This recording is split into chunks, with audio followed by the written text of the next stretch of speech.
Top 10 most overrated wrestlers in wrestling, professional wrestling history.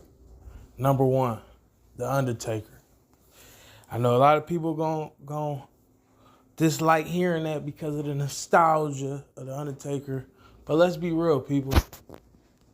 Outside of his gimmick, outside of The Undertaker's gimmick, name me one match.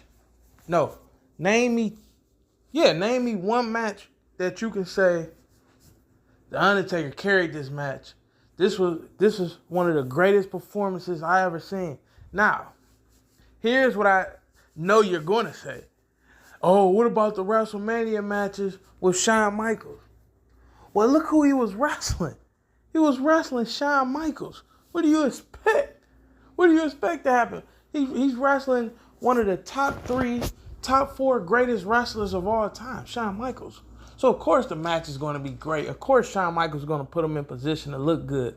But outside of those 2 WrestleMania matches with Shawn Michaels, what match can you literally go to or point to for The Undertaker that says this is one of the best performances that The Undertaker, this is a match that Undertaker carried? Because even his rivalry with Bret Hart in the 90s and 97, those matches were carried by Bret Hart.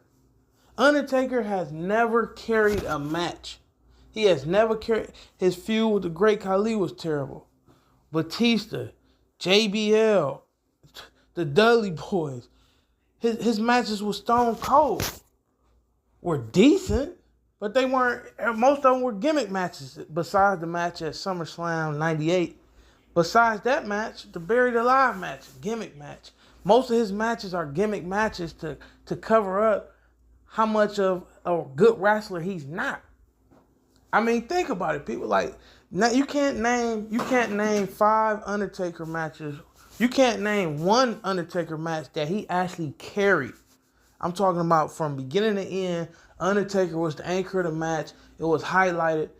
I mean, think every feud the Undertaker has had, every feud he has had, it's been think about this, right? Every feud the Undertaker has had, there's been a gimmick match in every single one of those feuds. And his feud with Stone Cold, the Buried Alive match, and his feud with Kane. The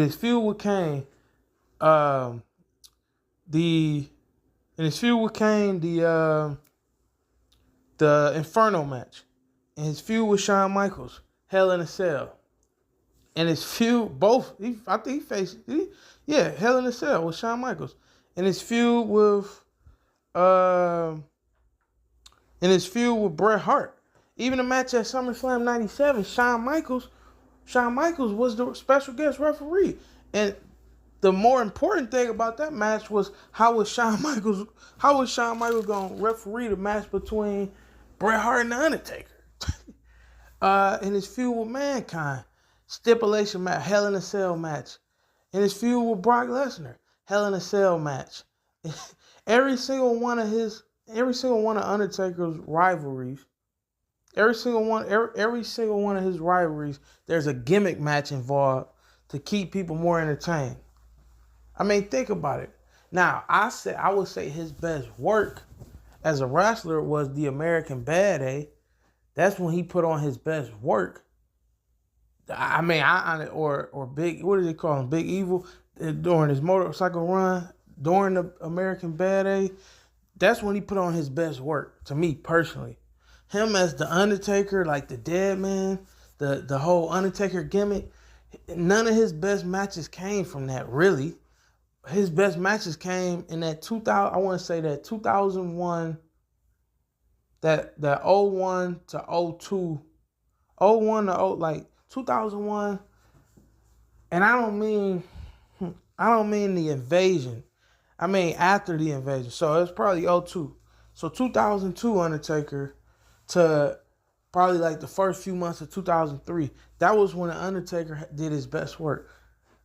And just 2000, the year 2000 Undertaker, he was more entertaining, but his matches weren't that good. But the 02 Undertaker, I believe that's when he had his best matches. But he's always been just a gimmick. I mean, think about it. His gimmick covered up for his lack of ability in the ring in terms of wrestling. Now you could say, some people might say, "Oh well, he dumbed down his wrestling to fit his gimmick more." Well, that doesn't make sense, because once his whole gimmick is being a dead man, being hard to beat or hard to keep down. But even with that, he still never really took like crazy damage. So if you think about it, right, like his moves aren't supposed to bother him, or he's supposed to be able to sit up after taking damage. But even during the matches, he never really took heavy damage. So you can't even say like, oh well, he was this irresistible force. He was this irresistible force that took so much damage that it never really hurt him, because he, even in his matches, he never took real damage. And him sitting up was also kind of like a play on, it was kind of like a burial of the person he was fighting. Because they just did this crazy move to you, or they just did a move that the crowd, whoa, and then you sit up a few moments later and then go on the offense. Like, his whole style, listen, in my opinion, Undertaker is overrated, man. His work in the ring is overrated. His gimmick, like I said, as the dead man, was overrated. Once it got, the thing is, he did the right thing by going to the American Bad A. Once the millennium kicked in, once the year 2000 kicked in, he did the right thing. But then he brought the gimmick back, and it had its nostalgia run. But even when he came back as a dead man, if you look at his attire, see, another thing too, his attire played a major part in the not believability, but his attire played a major part in people's interest in him. Because, okay, well, if you look at from the beginning all the way up until 99, his attire was always good. Even his entrance music, his appearance physically, and his wrestling attire was always, it always had like a dark gothic interest twist to it. But then when he came back with the dead man, and then when he rebranded himself as the American Bad A, when he rebranded himself as the American Bad A, and you look at what happened, right? His attire changed, but then his whole personality changed. You got to hear him speak more. He rode the motorcycles out to the ring. It was just a breath of fresh air from a new character, not a new talent, but he presented a new character, which people ate up and loved.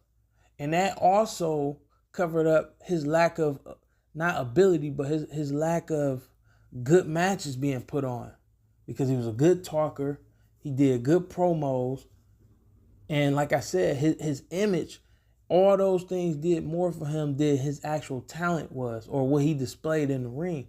But then again, he went back to the dead man character, and everybody was excited. Oh man, Undertaker's coming back as the dead man, whatever. We had expectations visually of what he would look like. But when he came back, he was just in a brim hat, a leather jacket, and some the overall, he had his boots, but he had on just the stretch pants, and I'm pretty sure I forgot what the wrestling, I forgot what it's called when they wear the overalls or whatever, but I'm pretty sure he had that on under the stretch pants, and he had just the logo on the side.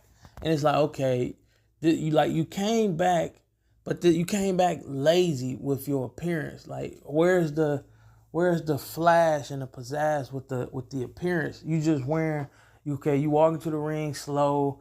You got on this leather coat. You got on the brim hat.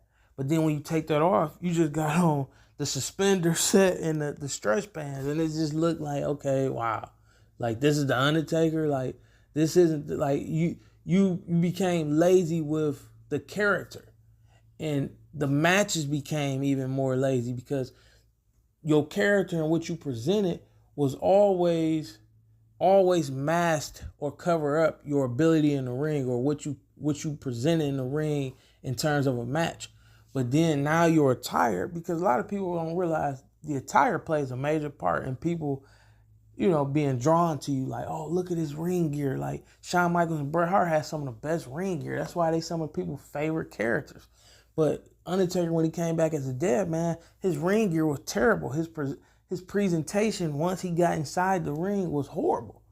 And that didn't mask his lack ability when it came to putting on matches. So I just think Undertaker as a character, as a wrestler, as a performer, he was more gimmick than he was wrestler. And because of that, you can't name 5 or 10 matches or pull up 5 or 10 matches where you would say, this is some of the best wrestling I ever seen. Undertaker in your memory, or in most people's memory, is more gimmick. Like, man, yeah, the Undertaker was cold, but they not saying that based on his performance in the ring. They saying that based on his promos and just the visualization of him. Never the matches he put on.